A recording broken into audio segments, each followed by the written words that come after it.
साथियों नमस्कार। आज चाइल्ड साइकोलॉजी के एक नए टॉपिक के साथ, जैसा कि ऑफलाइन क्लास में लगातार टॉपिक चल रहे हैं, उसी नए टॉपिक के साथ आज हम बात करेंगे जीन पियाजे के सिद्धांत की। जीन पियाजे के सिद्धांत से सीटेट बहुत क्वेश्चन पूछता है और यूपी टेट भी क्वेश्चन की बारी पूछता है। जीन पियाजे ने अपने सिद्धांत में किसको सबसे ज्यादा स्थान दिया और किसको सबसे ज्यादा महत्व दिया। जीन पियाजे के जो सिद्धांत है उस सिद्धांत में कई वर्णन देखने को मिलते हैं, जैसे एक संक्रिया देखने को आती है, एक स्कीमा शब्द भी सुनने में आया था, अभी सीटेट में भी आया था स्कीमा। तो हम जीन पियाजे के सिद्धांत की जहां तक बात करें तो जीन पियाजे ने एक सिद्धांत दिया है जिसका नाम है मानसिक एवं संज्ञानात्मक विकास का सिद्धांत। इनके सिद्धांत का जो मूल नाम है वो है संज्ञानात्मक विकास का सिद्धांत। क्या नाम बताया बेटा? संज्ञानात्मक विकास का सिद्धांत। संज्ञानात्मक विकास के सिद्धांत के जनककर्ता कौन हैं? जीन पियाजे हैं। कौन है? जीन पियाजे हैं। संज्ञानात्मक विकास के सिद्धांत का ही दूसरा नाम बताया गया है मानसिक विकास का सिद्धांत। क्या नाम बताया गया है? मानसिक विकास का सिद्धांत। जीन पियाजे ने अपने इस सिद्धांत के अंतर्गत किस अवस्था से लेकर किस अवस्था तक का वर्णन किया है? तो प्यारे बच्चे, जीन पियाजे ने शैशवावस्था से, कहां से? शैशवावस्था से किशोरावस्था तक के काल का अध्ययन किया है। किशोरावस्था तक के काल का अध्ययन किया है अपने इस सिद्धांत में। इसीलिए इसे, और इसमें विकास की बात हुई है, इसीलिए जीन पियाजे को विकासात्मक मनोविज्ञान का जनक कहा जाता है। जीन पियाजे को क्या कहते हैं? विकासात्मक मनोविज्ञान का जनक कहा जाता है। और किसे कहा जाता है? जीन पियाजे को। किसे कहा जाता है? जीन पियाजे को। जीन पियाजे ने कौन सा सिद्धांत दिया? संज्ञानात्मक विकास का सिद्धांत। किसने दिया? जीन पियाजे ने। इसी को हम कहते हैं मानसिक विकास का सिद्धांत। इसी में शैशवावस्था से इन्होंने किशोरावस्था तक का वर्णन किया है और इस सिद्धांत के अंतर्गत इन्होंने विकास की बारी की बात की है, विकास शब्द की पुनरावृत्ति प्रस्तुत की है। इसीलिए इनके सिद्धांत को विकासवत मनोविज्ञान का जनक कहते हैं। यहां तक की बात को क्लियर हुआ। जीन पियाजे ने अपनी सिद्धांत बली में, अपनी सिद्धांतावली में ये क्या क्या प्रस्तुति की, इससे पहले हम आपको बता दें जीन पियाजे कहां के निवासी थे। तो जीन पियाजे स्विट्जरलैंड के निवासी थे। कहां के निवासी थे? स्विट्जरलैंड के निवासी थे। स्विट्जरलैंड के निवासी कौन से मनोवैज्ञानिक थे? जीन पियाजे थे। इनका जन्म सन 1886 में हुआ। इनका जन्म कब हुआ? सन 1886 में हुआ और ये स्विट्जरलैंड के निवासी थे। इनकी एक पुस्तक है, कई पुस्तकें हैं, लेकिन इंपॉर्टेंट जो पुस्तक आती है, बहुत बार परीक्षा में जिस पुस्तक को पूछा है, the language of thought. The language of thought. बेटा यहां पे थोड़ी सी याद रखना, द लैंग्वेज ऑफ थॉट पुस्तक पूछी जाए तो ये वाइगोत्स्की की है। द लैंग्वेज ऑफ थॉट ये पुस्तक किसकी है? वाइगोत्स्की की है। और जिसमें इसी में जुड़ता है of the child, of the child, ये पूरी पुस्तक बन जाती है जीन पियाजे की। ये पूरी पुस्तक किसकी बनती है? जीन पियाजे की। एक बार फिर से सुनो, द लैंग्वेज ऑफ थॉट, इस पुस्तक के रचयिता केवल थे वाइगोत्स्की। कौन थे? वाइगोत्स्की। जैसे इस पुस्तक में जुड़ा ऑफ द चाइल्ड, तो ये पुस्तक पूरी किसकी बन गई? जीन पियाजे की। और जीन पियाजे ने यह पुस्तक सन 1923 में प्रकाशित की। जीन पियाजे ने यह पुस्तक कब प्रकाशित की? जीन पियाजे ने यह पुस्तक सन 1923 में प्रकाशित की। यहां तक की बात क्लियर हो गई। जीन पियाजे के सिद्धांत को समझ पाए। जीन पियाजे ने कौन सा सिद्धांत दिया? संज्ञानात्मक विकास का सिद्धांत दिया। जीन पियाजे ने सिद्धांत के अंतर्गत किस अवस्था तक का वर्णन किया है? तो शैशवावस्था से किशोरावस्था तक का वर्णन किया है। मेरे बच्चे, जीन पियाजे की और दो पुस्तकें आती हैं जिनकी हम चर्चा बाद में करेंगे, लेकिन इंपॉर्टेंट पुस्तकें यही हैं जीन पियाजे की। बात समझ में आए कि नहीं आए? अब हम बात कर रहे हैं जीन पियाजे ने जो सिद्धांत दिया है, जो विचार किया है इन्होंने, जीन पियाजे ने। इससे पहले हमने बताया था कि पंपोलॉजी ने अपने बच्चों पर प्रयोग किया था, विकास के बारे में उन्होंने नोट किया था। और बेबी ऑफ बायोग्राफी उनकी पुस्तक थी पेस्टोलॉजी की, और पेस्टोलॉजी ने ही अपनी पुस्तक पर अपने बच्चों का वर्णन किया और अपने बच्चों पर ही विकास के लिए अध्ययन किया। पर बच्चे, वैसे ही जीन पियाजे ने भी अपने बच्चे पर ये सारे सिद्धांत का प्रयोग किया, सारे सिद्धांत का जो विचार था उसे प्रस्तुत किया। इन्होंने भी अपने बच्चे पर इस सिद्धांत का प्रयोग किया। इस सिद्धांत को नोट इन्होंने किस पे किया? अपने बच्चे पर नोट किया। अब प्यारे बच्चे इसमें मूल बात आती है कि जीन पियाजे ने अपने सिद्धांत में कितनी अवस्थाओं का वर्णन किया? तो जीन पियाजे ने अपने सिद्धांत में केवल 4 अवस्थाएं बताई। जीन पियाजे ने अपने सिद्धांत में कितनी अवस्थाएं बताई? केवल 4 अवस्थाएं बताई। कितनी अवस्थाएं बताई? 4 अवस्थाएं बताई। वो कौन कौन सी 4 अवस्थाएं हैं, हम उनकी बात करते हैं। यहां तक को रफ कर दें, यहां तक समझ में आ गया हो तो हम इसको रफ कर दें। जीन पियाजे की 4 अवस्थाओं का हम वर्णन करने जा रहे हैं, यहां तक की बात समझ में। तो जीन पियाजे की ये 4 अवस्थाएं आपके समक्ष हमने प्रस्तुत की हैं। नंबर 1 संवेदी या इंद्रगामक अवस्था, नंबर 2 पर्याय संक्रियात्मक अवस्था या पूर्व संक्रियात्मक अवस्था, नंबर 3 मूर्त संक्रियात्मक अवस्था और नंबर 4 औपचारिक संक्रियात्मक अवस्था। इसी को हम कहते हैं अमूर्त संक्रियात्मक अवस्था। इनके जीवन काल की बात करें तो इंद्रगामिक अवस्था का जीवन काल 0 से 2 वर्ष है। इंद्रगामिक या संवेदी गामक अवस्था का जीवन काल कितना बताया? 0 से 2 वर्ष बताया। प्राक संक्रियात्मक अवस्था का जीवन काल 2 से 7 वर्ष होता है। 2 से 7 वर्ष होता है। यहां से एक और प्रश्न पूछा गया था कि अंतःप्रश्नकाल की अवस्था किसे कहते हैं? अंतःप्रश्नकाल की अवस्था प्राक या पूर्व संक्रियात्मक अवस्था को ही कहते हैं। इसका दूसरा ऑब्लिक में लिख लेना, पूर्व संक्रियात्मक अवस्था भी इसी अवस्था का नाम है। मूर्त संक्रियात्मक अवस्था का जीवन काल 7 से 11 वर्ष होता है। 7 से 11 वर्ष होता है, जबकि औपचारिक या अमूर्त संक्रियात्मक अवस्था का जीवन काल 11 से 15 वर्ष होता है। 11 से 15 वर्ष होता है। कुछ किताबों में यह 14 वर्ष का भी विनिमय कराया गया है, तो इस बात का विवाद स्पष्ट करने की कोई जरूरत नहीं है। तो जीन पियाजे ने कितनी अवस्थाओं का वर्णन किया? 4 अवस्थाओं का वर्णन किया। अपने इस सिद्धांत में नैतिक विकास के सिद्धांत के अंतर्गत उनके चरण की व्याख्या भी करेंगे। थोड़ा सा यहां समझें कि संवेदी इंद्रियगामक अवस्था, प्राक या पूर्व संक्रियात्मक अवस्था, मूर्त संक्रियात्मक अवस्था या औपचारिक संक्रियात्मक अवस्था, यह हमने 4 अवस्थाओं का वर्णन जीन पियाजे महोदय के अनुसार किया है। अब इनकी क्या क्या अवस्थाओं का वर्णन है वो समझ लीजिए।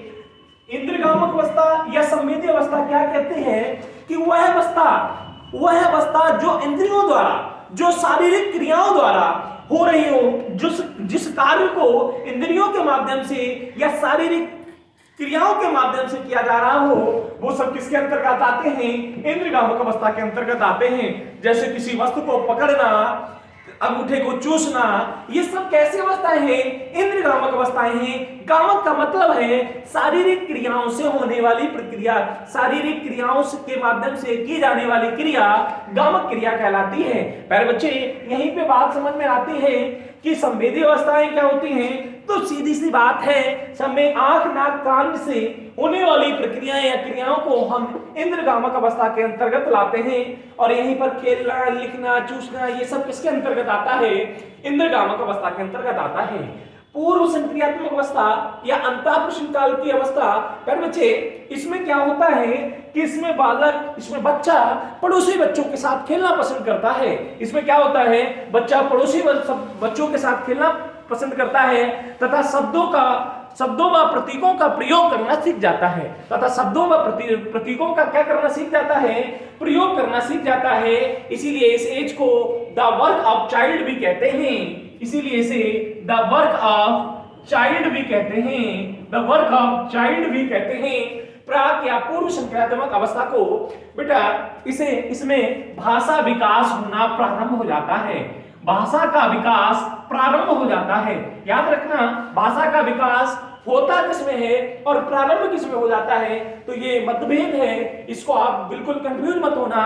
जब पूछा जाए कि भाषा का विकास किसके अंतर्गत होता है या भाषा का विकास किसके अंतर्गत प्रारंभ हो जाता है, जब प्रारंभ शब्द दिखाई दे तो पूर्व या संक्रियात्मक अवस्था पर आप टिक करेंगे। बेटा इसमें खिलौने की आयु भी इसे ही कहा जाता है। जीन पियाजे के अनुसार खिलौने की आयु, पूर्व संक्रियात्मक अवस्था को खिलौने की आयु बताई जाती है। बेटा इसके बाद अगली शब्दावली जो प्रस्तुत होती है जीन पियाजे के अनुसार, इसमें संजीवता के लक्षण दिखाई देते हैं। संजीवता का लक्षण का मतलब समझते हो? छोटे बच्चे कहते नहीं कि चांद हमारा मामा है, ऐसी जो कहानियां रचित शब्द हैं उनमें संजीवता का लक्षण दिखाई देने लगता है। ये किसके अंतर्गत आता है? पूर्व या प्राक संक्रियात्मक अवस्था के अंतर्गत आता है। हाँ, विलोमता शब्द इसी के अंतर्गत आता है। बेटा ये शब्द लिख लेना, विलोमता का कारण किसके अंतर्गत दिखाई देता है? तो विलोमता का कारण इसी अवस्था के अंतर्गत दिखाई देता है। विलोमता का मतलब क्या होता है? मेरी बात समझ लो, जिस बच्चे को जो चीज बड़ी दिखाई देती है उसी को बड़ा मानता है, उम्र से मतभेद करने की कोशिश नहीं करता है। तो यही है विलोमता कि उसमें बड़े को बड़ा, छोटे को छोटा कह देता है। जैसे दो भाई हैं, जुड़वा पैदा हुए हैं, एक बड़ा और एक छोटा है, तो वह इसको बड़ा और इसको छोटा कह देता है, क्योंकि इसे विलोमता का पूरी तरह से ज्ञान नहीं हो पाता है। यही पूर्व संक्रियात्मक अवस्था के अंतर्गत आता है। प्यारे बच्चे, इसके बाद बात आती है मूर्त संक्रियात्मक अवस्था, जो 7 से 11 वर्ष की अवस्था होती है। इसमें चिंतन व तर्क करना शुरू कर देता है। इसमें बच्चा क्या करता है? चिंतन व तर्क करना शुरू कर देता है। तारीख, दिन, महीना आदि बताने के योग्य हो जाता है और सही अनुपात करने लगता है। आकार को देखकर उसकी सही समझने लगता है और सही अनुपात भी करने लगता है। बेटा इसमें इंपॉर्टेंट बात है, आरोही अवरोही का प्रक्रम इसी अवस्था के अंतर्गत सीखता है। मूर्त संक्रियात्मक अवस्था के अंतर्गत ही बालक आरोही अवरोही की प्रक्रिया को भी सीख लेता है और मूर्त चिंतन इसी अवस्था के अंतर्गत प्रारंभ होता है। मूर्त चिंतन भी इसी अवस्था के अंतर्गत प्रारंभ होता है। इसके बाद आती है बात औपचारिक संक्रियात्मक अवस्था। यह अवस्था 11 से 15 वर्ष की अवस्था होती है और इस अवस्था में किशोर मूर्त के साथ साथ अमूर्त चिंतन करने की योग्यता रखते हैं। इसमें क्या होता है प्यारे बच्चे?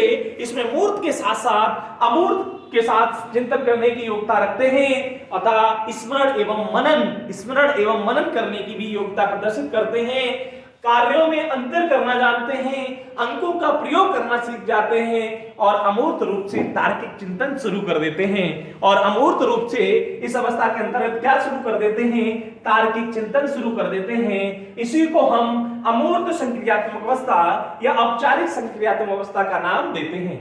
यहां तक बात समझ में आ गई होंगी जी प्यारे की? आशा करता हूं आपको समझ में आ गई होंगी, क्योंकि ये रिवीजन क्लास है इसलिए सबको समझ में आ रहा होगा निश्चित तौर पे। अब प्यारे बच्चे, इसमें 3 शब्द आते हैं जीन प्याजे के अंतर्गत। आते तो बहुत शब्द हैं, 6-7 शब्द हैं, लेकिन उनमें मूल शब्द जो है वो मैं बताने जा रहा हूं। नंबर 1, संक्रिय।